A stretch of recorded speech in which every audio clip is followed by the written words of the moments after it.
nothing but the truth. Every year, Indian highways see over 100,000 fatalities or 1 lakh fatalities due to accidents. 274 people die every day on a highway because of accidents. Or even further, 11 people die every hour. The problem is very, very serious. That's his own words. It's very, very serious. And he went on to tell us, even when fighting extremist organizations or in a war, the death toll is much lower than what is happening on the roads. Gadkari himself was a victim of a highway road accident in 2004 and suffered multiple bone fractures, and even then, he decided that he had to do something about it. Hello, I'm Raj Chengappa of India Today and your host for Nothing But the Truth. Every week, we will focus on key issues of concern and bring you perspectives and clarity as to why these matter to you without holding back on the truth.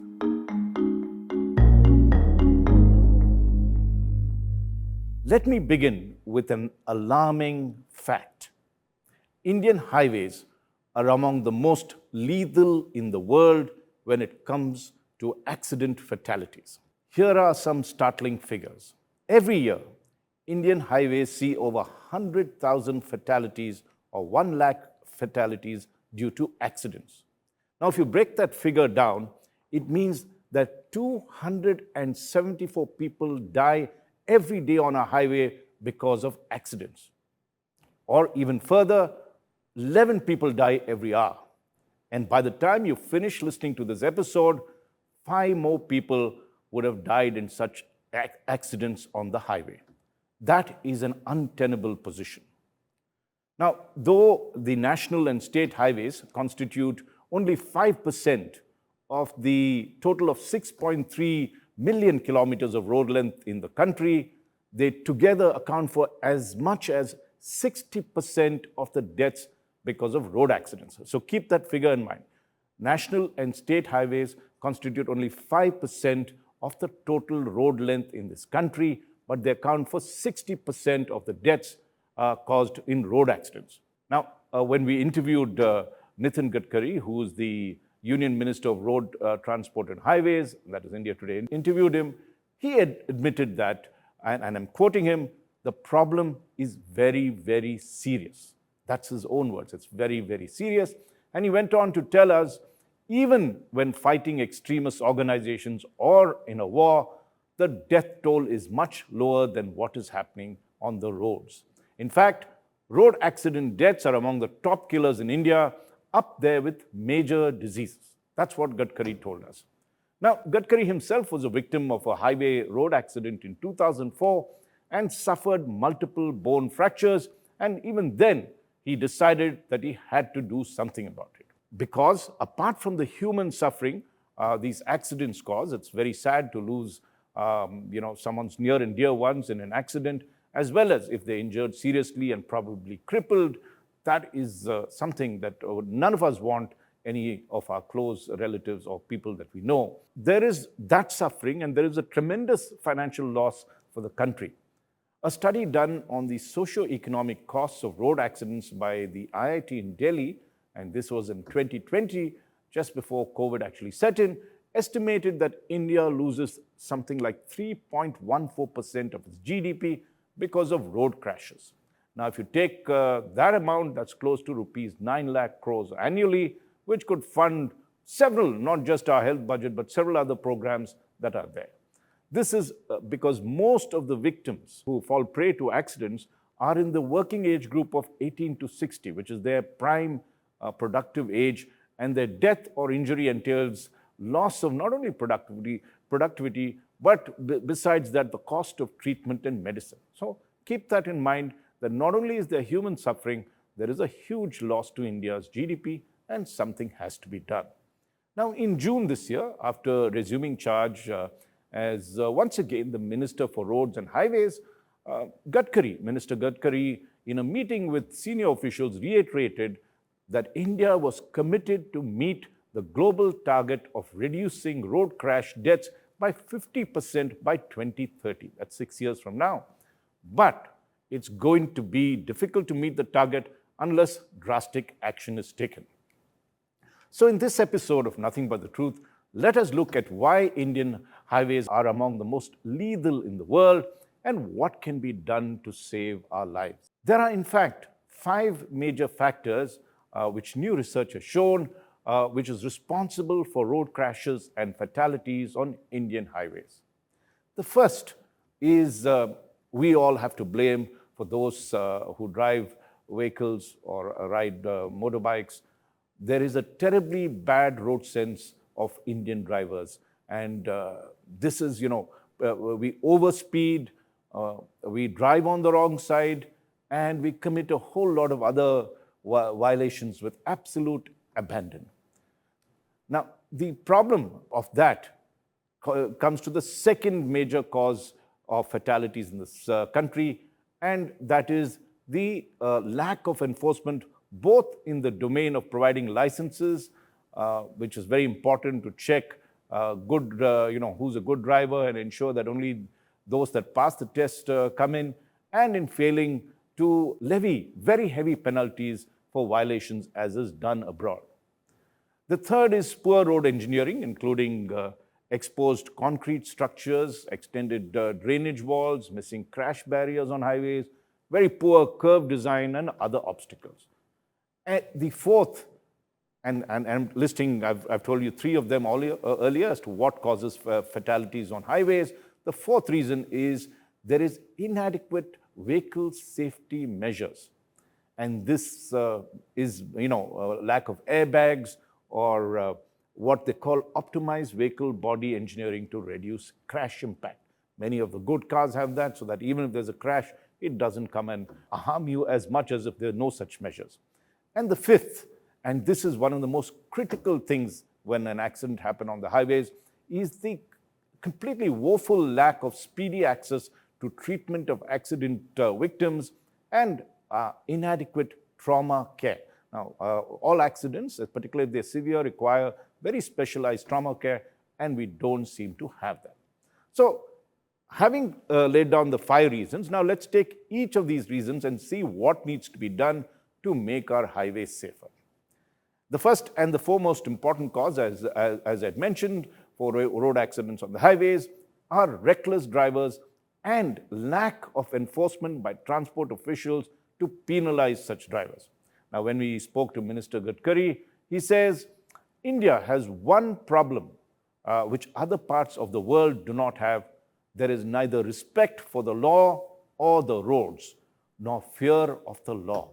That's the Union Minister Gadkari talking about the fact that we as drivers do not follow or fear the law, and that's one of the main things that causes accidents on the highways. Ramesh Kumar, who's the author of a very interesting book on 10,000 kms on the Indian highways, which means he's observed a lot of what happens on Indian highways, agrees with the minister and says it is very rare to find cars on highways that follow lane driving. If you go abroad, for instance, you have to follow a particular lane. If you're on the slow lane, then you stay there. If you want to go a little faster, you get into the middle. And if you really want to go really fast, you get onto the fast lane. But here, the lanes are all mixed up. And he adds, I think most people don't even know what highway driving rules are. Now, that is a very serious issue. Now, one of the reasons for that carelessness is because most people in India do not go to a driving school to learn driving, and it is very easy to get a driving license in this country. So we have reckless driving, drunken driving, overspeeding, and driving on the wrong side of the road. And these research has shown is one of the most common causes of accidents in India. This comes to the second cause, and all this is because of poor enforcement of road laws and penalties. Experts say that speed monitors need to be placed on most stretches of highways and monitored strictly with steep penalties, not just for overspeeding, but also for driving the wrong direction, driving at low speed, or incorrect overtaking. This is how rules are enforced on some of the safest highways in the world, like those in the Netherlands, Singapore, and Norway. So we need to do that. We need to monitor speeds, those who are overspeeding, those who are coming on the wrong side, those who are overtaking wrongly, and penalize them. Now, finally, India is making an effort to do that, And in 2019, the Motor Vehicles Act, which was passed in 1988, was amended to tighten norms, including stricter penalties for deterrence. Now, the penalty for drunken driving has increased from rupees 2,000 to rupees 10,000 and a suspension of license. Many countries, in fact, impose a suspension or a ban for almost 2 to 3 years if you're found drinking and driving. Now, India has just started the process of suspending licenses, and that's a good sign. There are also licenses are now being impounded and suspended for those driving dangerously, including overspending. Now, these are good measures, tough measures, and that's the only way those people who are driving, and particularly those whose livelihoods depend on going and commuting by cars or buses or trucks, they will be pinched the hardest by these tough penalties, and therefore that will lessen the amount of violations that happen. There are also, the ministry says that they're equipping, they're installing the latest equipment across all highways to electronically monitor traffic flow and impose fines and penalties for violations. So it'll come automatically to you if your car is found to be overspeeding or doing wrong things on that. Meanwhile, the law is getting stricter. The newly enforced Bharatiya Nyaya Sanhita, or the BNS, which replaced the Indian Penal Code, introduced very strict provisions for road accidents, fatalities.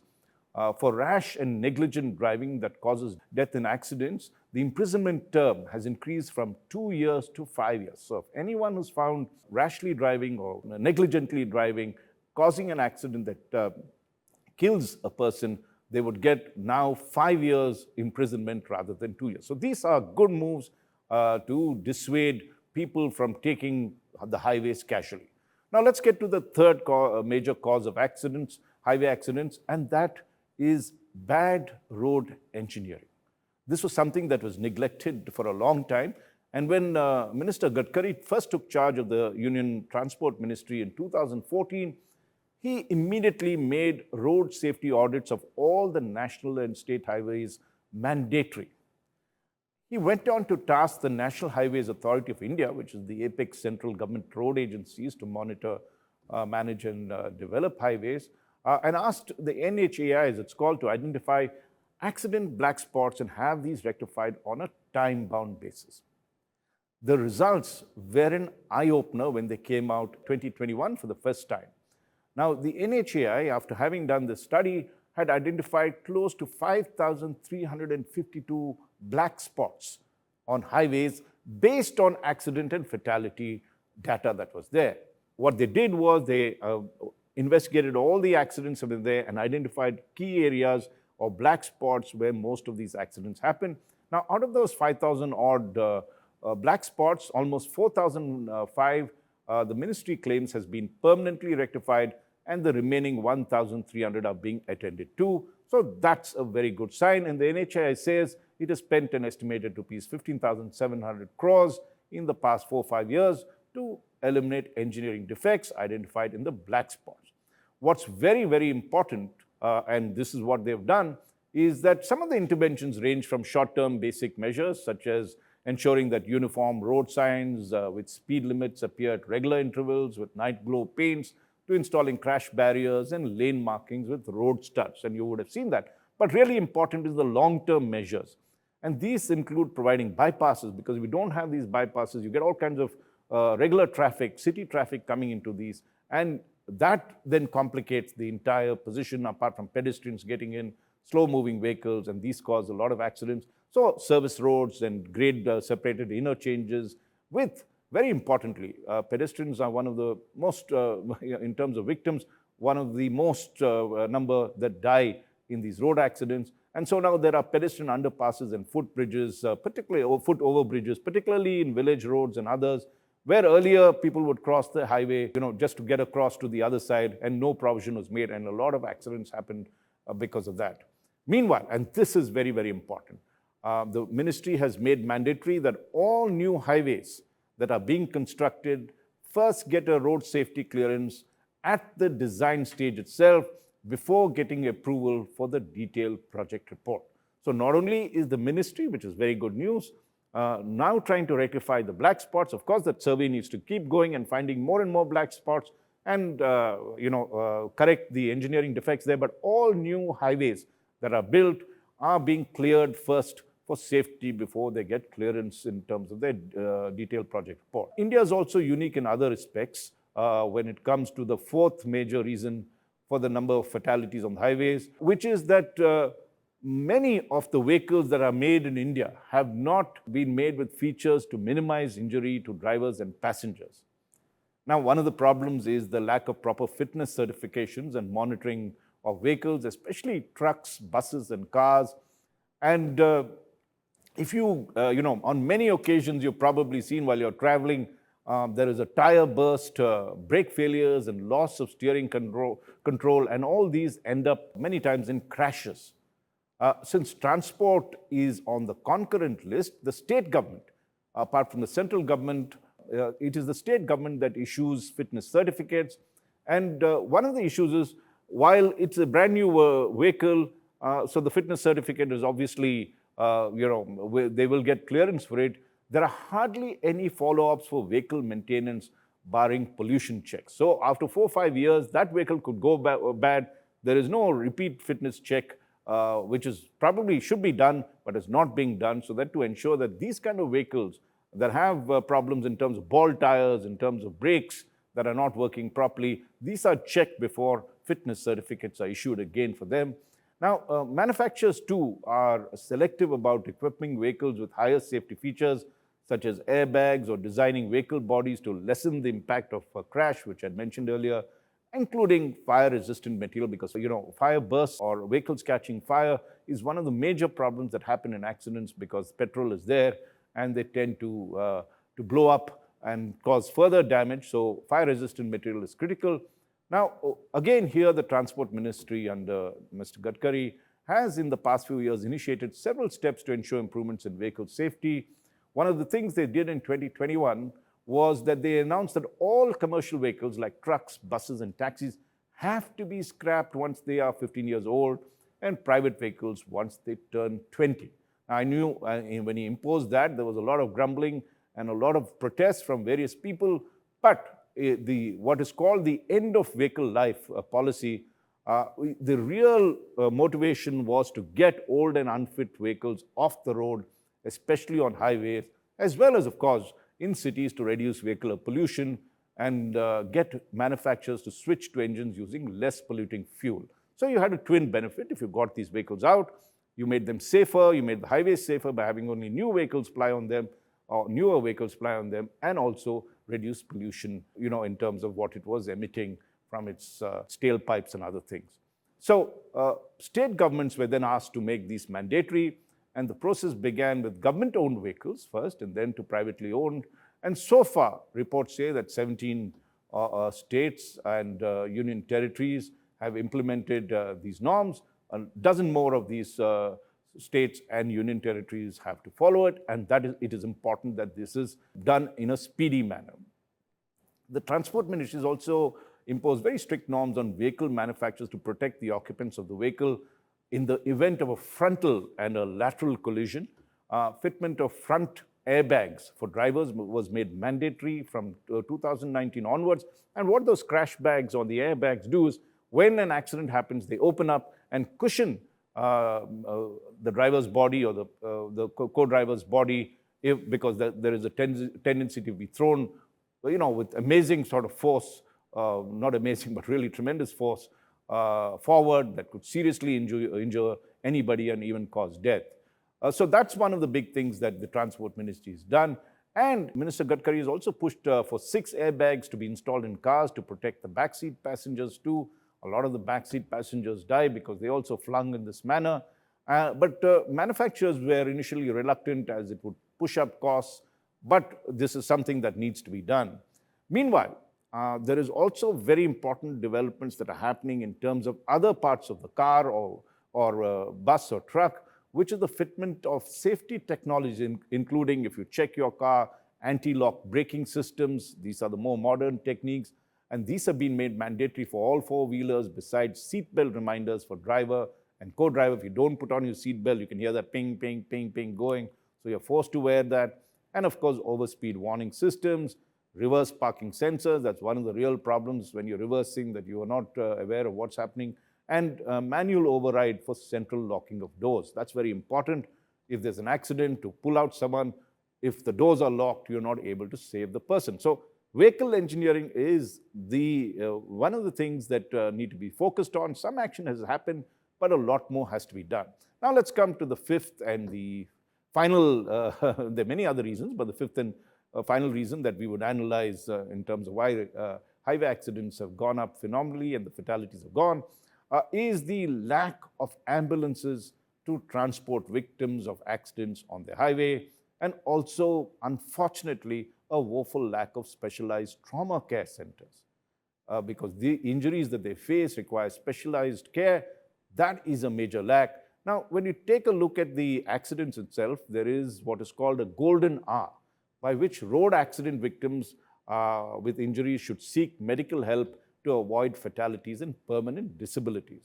Experts say, and these are doctors that we spoke to, say that on impact, the first organ to get injured is the cervical spine due to the jerk. You're like that, and so your spine gets injured. And in case of high velocity crashes, there can be internal injuries to the spleen, liver, bowels, and the pancreas, all very critical organs of your body. And the high pressure on the chest wall can also lead to rib fractures. That's one of the common problems that happen. These injuries can prove fatal if not treated on time. And importantly, after trauma, every minute makes a difference. So the earlier an accident victim gets medical help, the better the outcome. Unfortunately, the exact opposite often happens in India after an accident. We spoke to a lot of people who have met with accidents and say getting an ambulance is a real problem on the highway. Now, there are multiplicity of helpline numbers that have caused immense confusion and delay, and that's one of the reasons. So to integrate various emergency response services, Dial 112 was set up as a pan-India single number, but so far only the police department has been connected to it in most states. So you need hospitals and everybody else to be connected, and that hasn't happened, and that needs to be done on a real emergency basis. Let's be clear, when it comes to ambulances, India does have a National Ambulance Service, or NAS, which has one of the largest network of ambulances with over 11,000 strong fleet, apart from another 10,000 ambulances run by hospitals, charities, and private organizations. Though these numbers seem adequate, an audit done by the Save Life organization, one of an NGO working on this business, of 21 highways in 16 states, found that the average response time for an ambulance to reach the spot was 28.7 minutes. So you have already lost half the time that you should have been there. And it's not like you can get there in the 59th minute. You need to get there as quickly as possible. The earlier, the better. 1 hour doesn't mean, okay, so you've got 1 hour, you can take your time and reach there in 1 hour's time. No, every 2 minutes, every minute counts, and that is what experts say. They also say that in most cases, and this is a very, very unfortunate, and probably you've witnessed to it many times, these patients who have injuries are just dumped into an ambulance and taken to hospital with little care given in transit. Now, a Niti Aayog study found that pre-hospital arrival notification system was missing in most facilities. What does that mean? It is as soon as an ambulance or an accident happens and an ambulance is traveling towards the hospital, they should notify that there is such and such an injury, a person injured with these things, and you would need a cardiac or whatever specialist that is required to attend to it. And so therefore, while even as the ambulance is moving towards the hospital or trauma care facilities, you could have these specialist doctors available to treat the patient as soon as they arrive at the hospital. Clearly, as we've seen, the ambulance system and the emergency first aid systems need to improve for crash victims. That's an imperative. Now, the real problem, that's why you have such high fatalities, is all this is compounded by the lack of adequate number of trauma care hospitals in close proximity to national highways. Keep that in mind. There's a lack of trauma care hospitals in close proximity to national highways.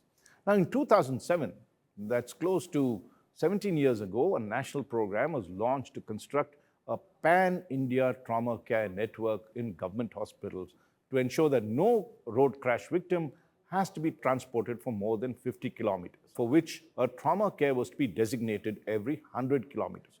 So this was something that was planned in 2007. If you look, even though as 196 such facilities were sanctioned at district hospitals and medical colleges near national and state highways, over the next decade, there was no more provision made to identify and fund new trauma centers after 2017. So that program ran for 10 years, and then there was the roads, remember, have been expanding, highways have been expanding at a tremendous speed, and this required follow-up action on this. One of the things is experts point out that with the privatization of roads and the NHAI leasing out stretches of toll roads, there are now multiple concessionaires who are mandated to have an ambulance and medical facilities on their respective stretches, but apparently there is hardly any monitoring to ensure compliance. So one side you have those concessionaires which are supposed to have these ambulances and first aid equipment. Whether these are being implemented in the national or state highways is something that needs regular monitoring and compliance. And if you look at the other issue, which if you go and, particularly after, for those who do reach the hospital on time, they also cannot be sure of proper care.